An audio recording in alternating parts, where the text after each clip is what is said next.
So to start this video, I must mention that as a kid growing up, I had a serious case of pareidolia. Now, pareidolia, for those who don't know, is where you see shapes in things like clouds, and you put objects to shapes in clouds and stones, etc.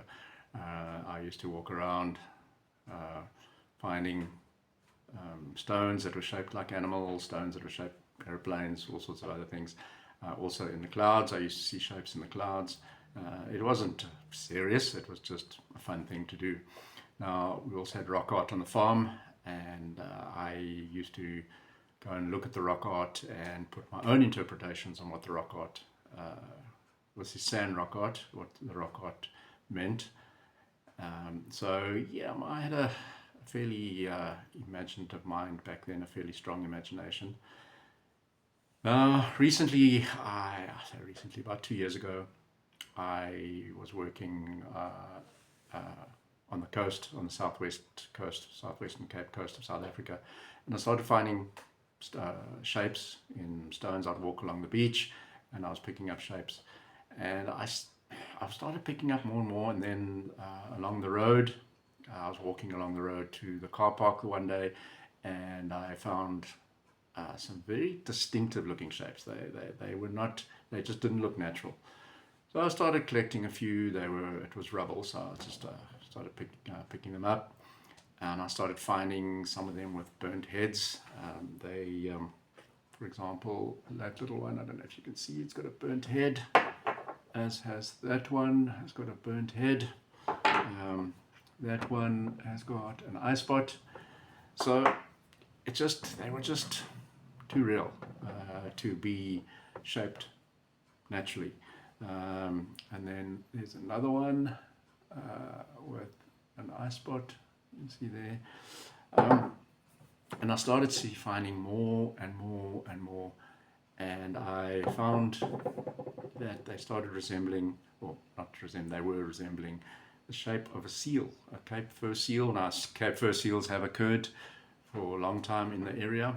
I also started finding bird shapes, and I started questioning myself. Now, as a kid, anthropologists, the famous anthropologists, especially of South Africa, were kind of my heroes.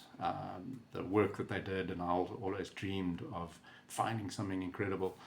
So yeah, I found these stones, and I was like, I don't want to tread on people's toes, but this is just getting too realistic. But I also realized that I had to find one that was just beyond debate. And I found some that are very close. And then one day, it was getting dark, and I was finishing off scratching through some stones that were lying on the side of the road after one of the rains, and I found this. Now, you probably can't see it properly on the video, but it is the perfect 3D of a seal. If you look at a seal, a picture of a seal, you'll see. So the Cape fur seal that occurs in this area.